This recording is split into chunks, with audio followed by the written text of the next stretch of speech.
Hello friends, Miss Steele here. So this week we're talking about weaving and we're going to make some woven snakes in a garden like this.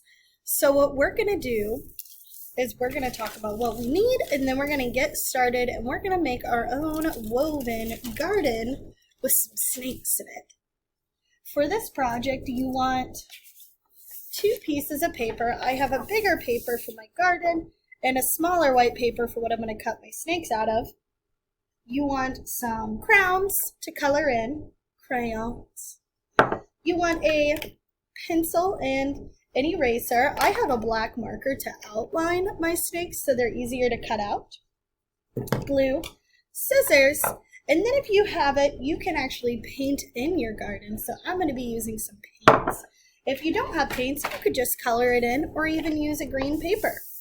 So I'm going to move the stuff I don't need out of the way, and the first thing I want to do is I want to decide if I want some flowers in my garden or if I want any sort of details. And what I'm going to do is I'm going to draw it out in pencil, and then I'm going to color it in using crayon.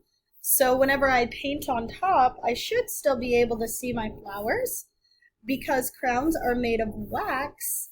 And I'm going to be using a paint that takes water, and water cannot stick to wax.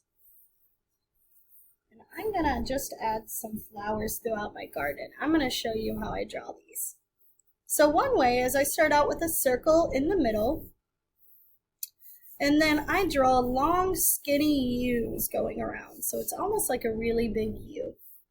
To make my rose shape, what I do is I start out with a tiny squiggly wiggly circle.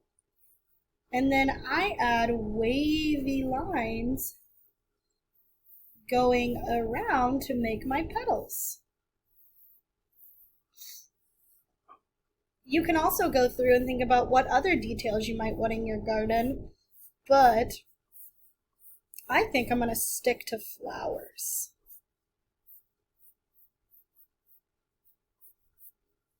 And maybe a few little fluffy flowers. Just real fluffy like this. So I'm going to go through and start getting these colored in. And like I said earlier, I'm going to be using crayons because they're made of wax. And the paint won't stick wherever these crayons are at because we're using a water-based paint. So I'm going to get my flowers colored in, and then we're going to move on to our next step. All right, so I have my flowers all colored in, but you might add different details to your garden, like rocks. You might add a pond. I'm going to leave that up to you. What I'm going to do now is I'm going to give this grass some texture. So I'm going to add some straight lines, just using some different green crowns all over before I paint, and that'll just help add some detail, make it look a little more textural, like it has more texture to it. So I'm not thinking too much about this. I'm just kind of going around and coloring in some lines. So I'm going to do that using this darker green, and then I'm going to go back with this lighter green, and then we'll move on to our next step. All right, so I got it all colored in. What I'm going to do now is I'm going to grab my paint and I'm going to paint the entire thing green. So if you have paint, you could paint it in green. If you have markers or crowns, you could just color it in green. But I am going to use paint since I have paint right here. And if you see where I put down those flowers, it's harder for the paint to stick because I colored them in using crowns. Crowns are made of wax, and it's harder for the water in the paints to stick where that wax is at. So I'm going to get this all painted in. Sometimes whenever I'm painting with green, I like to add a little bit of yellow just to make a little bit of a lighter green. So I'm going to go through and I'm going to get this painted in, and then we'll move on to our next step.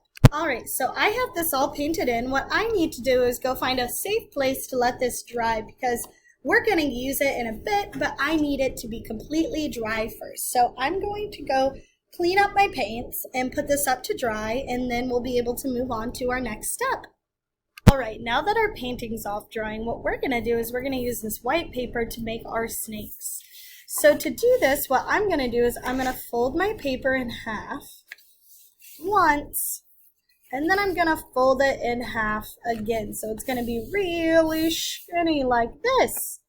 And so now what you'll see is I have 4 skinny sections. What I'm gonna do is I'm gonna make my snakes look a little bit different. So I'm going to cut it down the middle line, and then I'm going to draw my first snake on here. So while it's still folded, I'm going to draw my snake. And to draw my snake, what I do is I start out with 2 round lines that start to go in. So this is the head of my snake. And then I add some squiggles and some wiggles. I'm going to show you one more time how I draw my snakes. And I'm going to make this one maybe a straighter snake. So what I do is I start out with the head. I'm going to put a dot at the top, and then I'm going to draw 2 round lines that go in and out like that.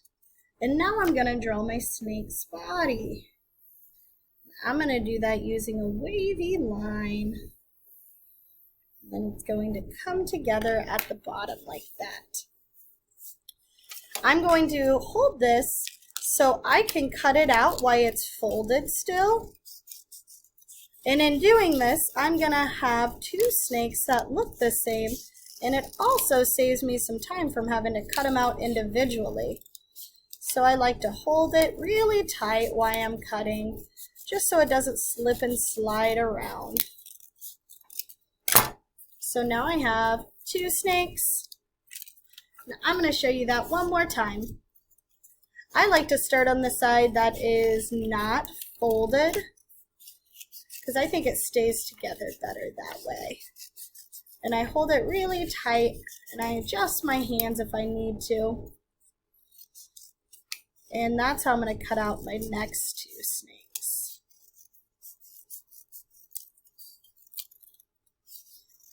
All right, so now I have 4 snakes for my garden. I'm going to use a black marker, and I'm going to give them some eyes so they can see what they're doing. And then if you want, you could add 2 little dots in the front for their nose. So 1 eye, 2 eyes, little snout, 1 eye, 2 eyes, little snout. So you could color these in however you want. You can see on my first one that I showed you at the beginning, I did patterns for all of them. So you can try out different patterns, different colors. I'm going to leave that up to you. So you want to get your snakes all the way colored in, or at least mostly colored in, and then we'll move on to our next steps. So now that we have our snakes cut out, I'm just going to work on getting them colored in. I think I'm going to do them just solid colors this time. I think I'm going to try something a little bit different, and instead of making them all patterned, I think I'm just going to make them different colors. So I'm going to get these colored in while I'm waiting for my painting to dry, and then we can move on to our next step, which is going to be turning our painting into our loom and weaving in our snakes to that garden that we painted. All right, so I have my snakes all colored in, and I did end up adding some patterns to them, some stripes, some different types of lines. What we're going to do now is, now that my painting's dry, I'm actually going to fold it in half. And I'm going to draw some straight lines here in the center.